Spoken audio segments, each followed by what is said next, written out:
حضور اقدس صلی اللہ تعالی علیہ وآلہ وصحابہ وسلم نے حضرت جبرائیل امین علیہ السلام سے فرمایا، میرے جانے کے بعد میری امت کا ولی وارث کون ہوگا؟ آپ صلی اللہ تعالی علیہ وسلم کے چہرہ انور پر آنسو جاری ہو گئے۔ جبرائیل امین علیہ السلام نے جب آپ صلی اللہ تعالی علیہ وآلہ وسلم کے آنسو مبارک دیکھے تو اسی وقت وحی نازل ہو گئی، تمہارے ہر امتی سے 70 ماؤں سے بھی زیادہ میں اللہ تعالی پیار کروں گا۔ حضور اقدس صلی اللہ تعالی علیہ وآلہ وسلم سجدے میں اپنی امت کے لیے اللہ تعالی سے گریہ زاری سے ایسے دعا مانگ رہے ہیں۔ آپ صلی اللہ تعالی علیہ وسلم کے آنسو مبارک زمین پر لینوں کی شکل میں بہتے جا رہے ہیں اور فرما رہے ہیں، یا رب امتی، میری امت پروردگار، میری امت پروردگار، میری امت پروردگار، میری امت، میری امت، میری امت گنہگار ہے، ان کو معاف فرمایا جائے۔ پھر فرمایا جائے گا، اے محمد صلی اللہ تعالی علیہ وآلہ وسلم،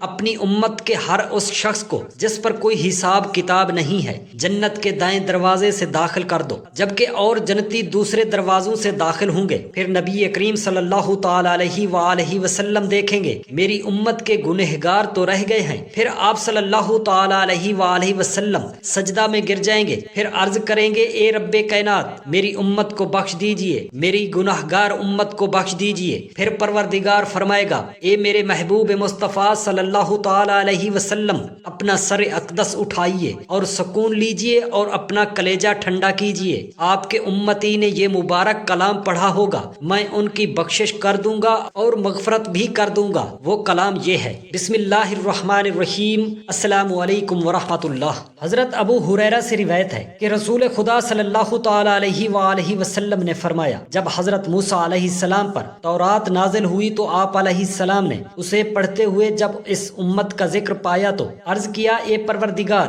میں تورات کی تختیوں میں ایسی امت کا ذکر پاتا ہوں جو آخر بھی ہے اور سابق بھی ہے، پروردگار اس امت کو میری امت بنا دیجئے۔ تو اللہ تعالی نے فرمایا، اے موسیٰ، اس امت کو تمہاری امت کیسے بنا دوں، جبکہ وہ امت تو نبی آخری نبی احمد مجتبی صلی اللہ تعالی علیہ وآلہ وسلم کی ہے۔ پھر موسیٰ علیہ السلام نے عرض کیا، اے پروردگار، میں تورات کی تختیوں میں ایسی امت پاتا ہوں جو اپنے سینوں میں اپنی انجیل پڑھتے ہیں، یعنی اس کے سینے کلام الہی کا گنجینہ ہیں، پروردگار اسے میری امت بنا دے۔ تو اللہ تعالی نے فرمایا، وہ امت میرے حبیب مکرم حضرت محمد مصطفیٰ صلی اللہ تعالی علیہ وآلہ وسلم کی ہے۔ موسیٰ علیہ السلام نے پھر عرض کیا، اے پروردگار، میں تورات میں ایک ایسی امت پاتا ہوں جو اپنے پیٹوں میں صدقہ کھائے گی اور اس پر اسے ثواب عطا کیا جائے گا، یعنی صدقات اس پر حلال کیے جائیں گے، جبکہ پہلوں کے لیے یہ گنجائش نہ تھی، پروردگار اسے میری امت بنا دیجئے۔ تو اللہ تعالی نے فرمایا، وہ امت تو آخری نبی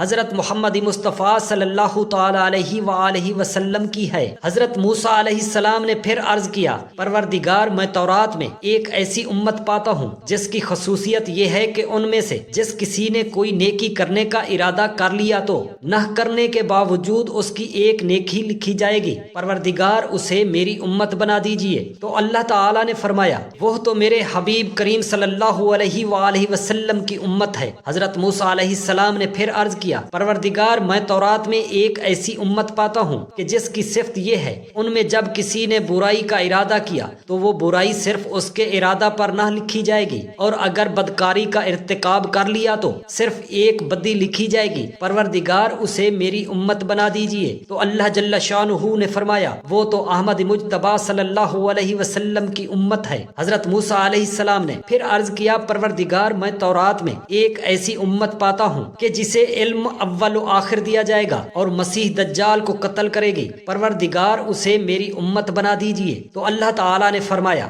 وہ تو میرے محبوب مکرم صلی اللہ تعالی علیہ وسلم کی امت ہے۔ حضرت موسیٰ علیہ السلام نے پھر عرض کیا، اے میرے خدا، میں اس پر راضی ہو گیا ہوں جو تو نے عطا کیا ہے۔ حضرت انس رضی اللہ تعالی عنہ سے مروی ہے کہ نبی کریم صلی اللہ تعالی علیہ وآلہ وسلم نے فرمایا، اللہ تعالی نے بنی اسرائیل کے پیغمبر حضرت موسیٰ علیہ السلام کو وحی فرمائی کہ جو شخص مجھ سے اس حال میں ملے گا کہ وہ احمد مجتبی صلی اللہ تعالی علیہ وآلہ وسلم کا منکر ہوگا تو میں اس کو آگ میں جھونک دوں گا۔ حضرت موسیٰ علیہ السلام نے عرض کیا، پروردگار، یہ احمد مجتبی صلی اللہ تعالی علیہ وسلم کون ہیں؟ اللہ تعالی نے فرمایا، احمد وہ ہستی ہے کہ میں نے اپنے نزدیک ان سے زیادہ گرامی تر کسی کو پیدا نہ فرمایا، اور میرے زمین و آسمان کے پیدا کرنے سے پہلے ان کا نام اپنے نام کے ساتھ عرش پر لکھا۔ بے شک جنت اس وقت تک میری تمام مخلوق پر حرام ہے جب تک وہ اور اس کی امت اس میں پہلے داخل نہ ہو جائیں۔ حضرت موسیٰ علیہ السلام نے حق تعالیٰ سے عرض کیا ان کی امت کی صفات کیا ہیں؟ تو اللہ تعالیٰ نے فرمایا اس کی صفات یہ ہیں جو ہر حالت میں اور ہر بلندی و پستی پر میری تعریف کرے گی، اور اس کے افراد کی تہذیبی شائستگی یہ ہوگی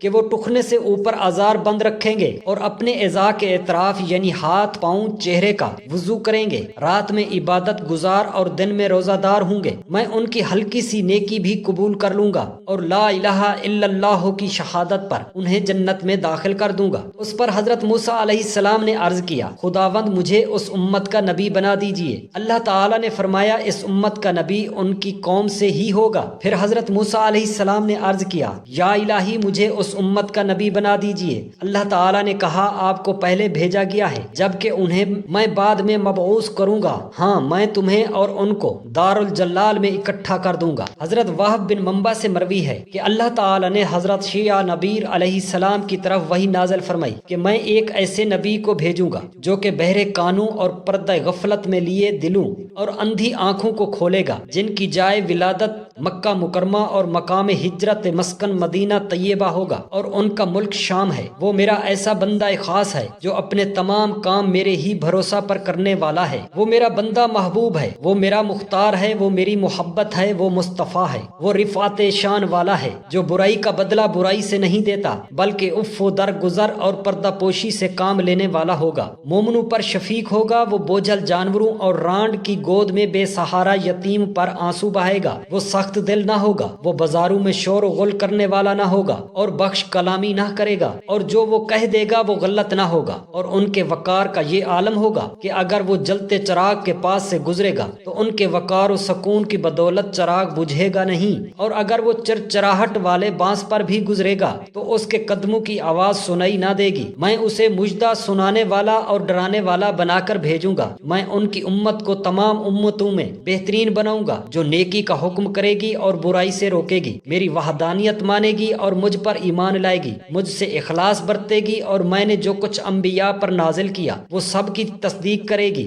آفتاب و ماہ تاب کی رعایت رکھے گی۔ وہ دل چہرے میرے آخری نبی کو ماننے میں خوش بخت ہیں جو مجھ سے اخلاق کے ساتھ میری حمد و تسبیح کرتے ہیں۔ میں ان کی تسبیح و تکبیر، تحمید و توحید کو ان کی مجلسوں میں، ان کی خواب گاہوں میں اور ان کی سجدہ گاہوں میں اور ان کے سفر و حضر میں الہام کروں گا۔ اپنی مساجد میں وہ صفیں اس طرح باندھیں گے جس طرح عرش کے گرد فرشتوں کی صفیں ہیں۔ وہ میرے دوست و مددگار ہوں گے، میں ان کے ذریعے اپنے بت پرست دشمنوں سے انتقام لوں گا۔ وہ میرے لیے کھڑے ہو کر بیٹھ کر اور رکوع و سجود کے ساتھ نماز ادا کریں گے۔ وہ میری خوشنودی کی خاطر اپنے گھر بار اور مالوں کو چھوڑ دیں گے اور میری راہ میں سینہ سپر ہو کر جہاد کریں گے۔ میں ان کی کتاب سے دوسری کتابوں کو اور ان کی شریعت سے دوسری شریعتوں کو اور ان کے دین سے دوسرے دینوں کو ختم کروں گا۔ پس جو کوئی ان کا زمانہ پائے اور ان کی کتاب پر ایمان نہ لائے اور ان کے دین و شریعت پر نہ چلے تو وہ میرا نہیں ہے اور میں اس میں بیزار ہوں۔ میں نے انہیں ساری امتوں سے برتر اور امت وسط بنا دیا ہے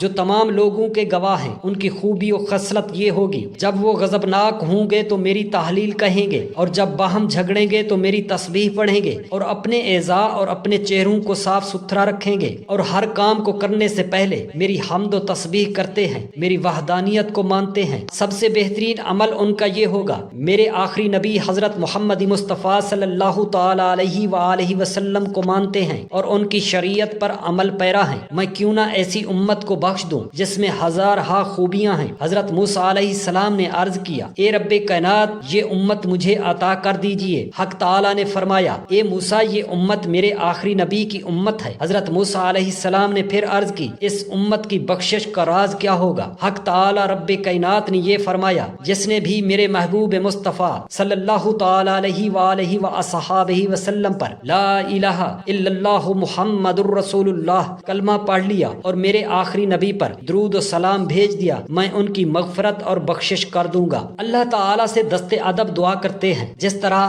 آخری نبی کی امت کی اللہ پاک نے تعریفیں کی ہیں، اسی طرح سے ہم سب مسلمانوں کو چاہیے کہ اللہ تعالیٰ کی حمد و تسبیح کے ساتھ ساتھ حضور اقدس صلی اللہ تعالی علیہ وسلم پر درود شریف پڑھا کریں، اور سب مسلمان مل کر حضور اقدس صلی اللہ تعالی علیہ وآلہ وسلم پر درود و سلام پڑھتے ہیں۔ اللہم صلی علی محمد وعلی آل محمد کما صلیت علی ابراہیم وعلی آل ابراہیم انک حمید مجید۔ یا رب العزت میرے تمام مسلمان بہن بھائیوں کے بچوں کو سیدھے راستے پر چلا اور ان کو ہر شیطانی شر سے محفوظ فرما، آمین یا رب العالمین۔ جزاک اللہ خیرا کثیرا۔